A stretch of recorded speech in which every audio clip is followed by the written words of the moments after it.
আসসালামু আলাইকুম। Hasna easy recipe channel থেকে আপনাদেরকে স্বাগত জানাচ্ছি। আজকে আমি আপনাদের জন্য নিয়ে আসছি একটি নাস্তার আইটেম, পিৎজা। এই এটা পিৎজা না পিজা, আসলে কি উচ্চারণটা করতে গেলে আমার একটু কষ্টই হয়, কারণ আজকালকার বাচ্চারা অনায়াসে যে কথাটা বলে ফেলে আমরা কিন্তু সেটা পারি না, আমরা যতই শিক্ষিত হই না কেন। এখন বাচ্চারা টাকা তুলছে, তারা আজকে এই পিৎজার করবে, পিকনিকটা করবে। আমরা তো বিরিয়ানি, খিচুড়ি এগুলোর পিকনিক করছি সব সময়, কিন্তু বাচ্চাদের এই ব্যতিক্রমধর্মী আয়োজন আমাদের কাছে ভালোই লাগছে। তো পিৎজা তৈরি করার জন্য আমি সাধারণত গদবাঁধা যেভাবে পিৎজাটা বানায় আমি সেটা করিনি। আমি একটা পুরের মতো তৈরি করছি, আলু আর পেঁয়াজ আর হলো মাংস কুচি দিয়ে। এখানে আমি অতটা ভালো মানুষ না, কারণ আমি ফার্মের মুরগি খাই না, আমার খাওয়াই অনেক বাছবিচার, যার জন্য আমার জন্য গরুর মাংস করতে হয়েছে। আচ্ছা, এখানটায় দেখেন আমি এই খামির তৈরি করতেছি কুমকুমা গরম পানির মধ্যে। আমি 5 কাপ ছোটো বোতলের যে কাপটা আছে সেটা দিয়ে আমি 5 কাপ ইস্ট দিয়ে দিচ্ছি, আর লবণ, তারপরে হলো দুধ, গুঁড়ো দুধটা দিচ্ছি, চিনি, এগুলো দিলাম। আমার বোনের মেয়ে বরিশাল থেকে আসছে আমার কাছে পিৎজা শেখার জন্য, কারণ ও বলে যে খালামণি তুমি এত সুন্দর করে পিৎজা বানাও, তোমরা খাও। এর আগেও আমি অনেকবার বানাইছি, ভিডিও দেখাইছি, তো বলে কি যে এবার আমি আসলে আমাকে শিখাবা। এখন ও খুব ছটফট শুরু করছে, কারণ ইসেরা খালাতো ভাই বোন মামাতো বোনেরা খেলতেছে, এখন ও কখন খেলতে যাবে। তা আমি বসাইছি, আমি বলি তুমি না পড়বা, তুমি বাসায় যা, তাহলে কীভাবে করবা, আমার কাছে শিখো। এই যে ও নাড়তেছে, আমাকে সাহায্য করতেছে। আমি 3 হাতা আটা দিয়ে দিলাম। এটা ভুট্টার আটা, গমের আটা না। ভুট্টার আটাটা সাধারণত সাদা হয়।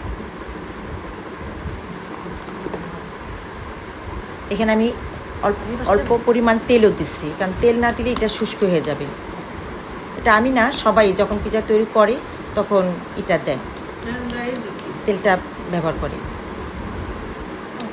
আমি এটাকে আধা ঘন্টার জন্য রেস্টে রেখে দিয়েছিলাম, কিন্তু দেখা গেল 10-15 মিনিট পরে এটা একবার সুন্দর ফুলে গেছে। ইস্টটা খুব ভালো ছিল।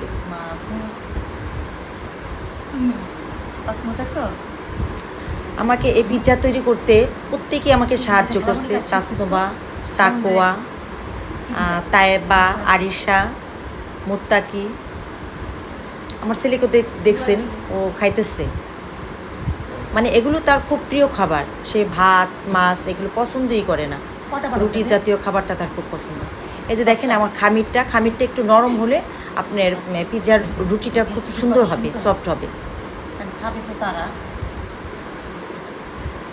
আমার ছেলেমেয়েরা বলতেছে আম্মু তুমি তো পিৎজার উচ্চারণটা সুন্দর করতে পারো না। আমি বলি কি বাবা, আমরা পুরোনো যুগের লোক, আমাদের এখন অত সুন্দরভাবে আসে না, তোমরা সুন্দর করে বলো। এখানে তেলও দিতে পারো। সেদিন কিন্তু আমি পোলাও রান্না শিখেছি, আজকে তো পিৎজা রান্না শিখেছি। তেলটাও ব্রাশ করে নেওয়া যায়, ঠিক আছে। এখন যেভাবে এটা করে।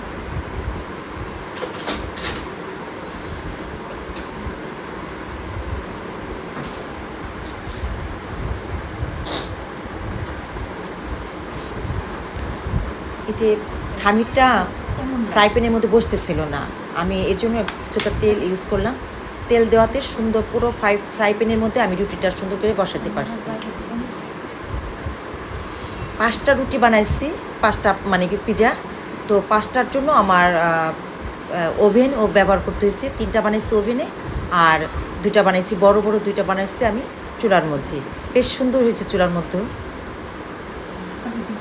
এটা বড় একটা ফ্রাই প্যান।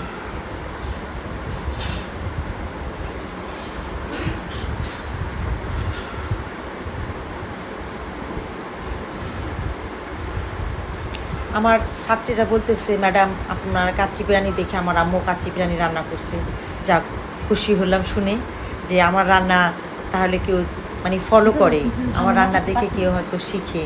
এটা শুনে ভালো লাগলো।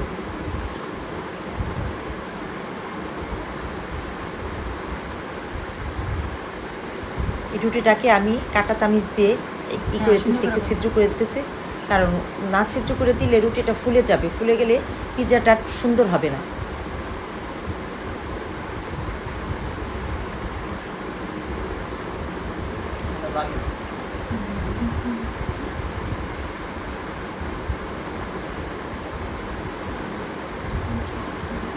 আমাকে এই পিৎজা উচ্চারণটা করতে চাই অনেক বেগ পেতে হয়েছে, কারণ এত কঠিন কঠিন বানান উচ্চারণ করি, কিন্তু আমার ছেলের মেয়ে বলতেছে আম্মু তোমার তো এটা হইতেছে না। আমাকে আচ্ছা, আমি কোথাও লেখা দেখছি পিৎজা, কোথাও পিৎজা, কিন্তু আমরা তো আঞ্চলিক ভাষায় কথা বলি, আমাদের ওইভাবে আর হয়ে ওঠে না।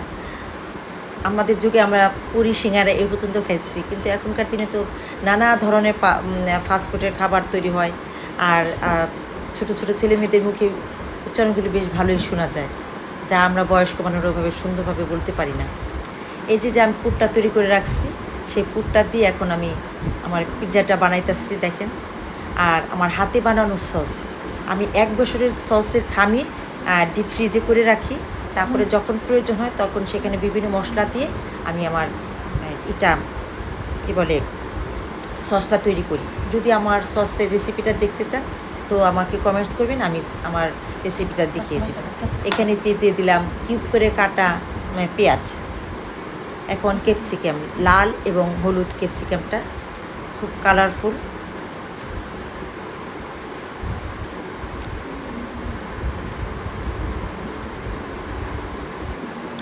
এখন দিয়ে দিতেছে চিজটা আমার একটু দলা পাকায় গেছে, অনেকক্ষণ ধরে করা হয়েছিল তো, যাই হোক মানে চিজটা সাধারণত পুরো রুটিটা ভরে দেওয়া হয়, আমি এখানে জায়গায় জায়গায় দিচ্ছি। দেখা গেল যে ডেকোরেশনটা মানে খুব সুন্দর লাগছে, মানে ভুলে বা কি বলে অত সুন্দরভাবে না দেওয়ার ইসে থেকেও দেখা গেল যে সুন্দর একটা ডেকোরেশন চলে আসছে।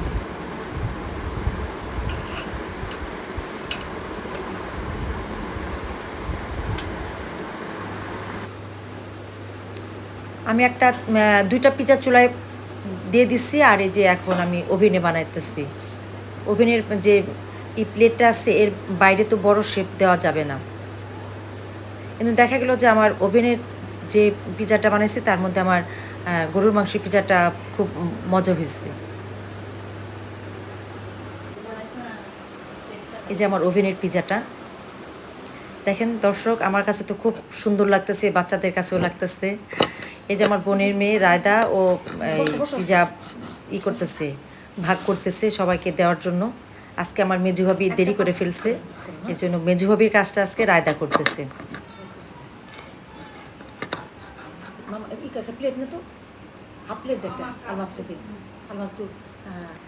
পিৎজাটা খুব কালারফুল এবং খুবই সফট হয়েছে।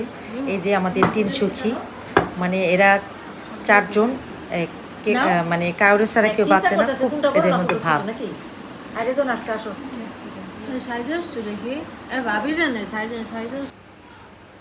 এই যে আমার বোন ছোট বোন, ও বরিশাল থাকে।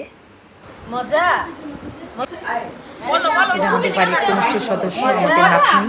সে দেখেন কত বড় একটা থালা নিয়ে বসে আছে, মনে হইতেছে সমস্ত পিৎজাটা ওই খেয়েছে, শুধু এই টুকরাটা বাকি আছে। আমার ভিডিও যদি ভালো লাগে তাহলে অবশ্যই কমেন্টস করবেন।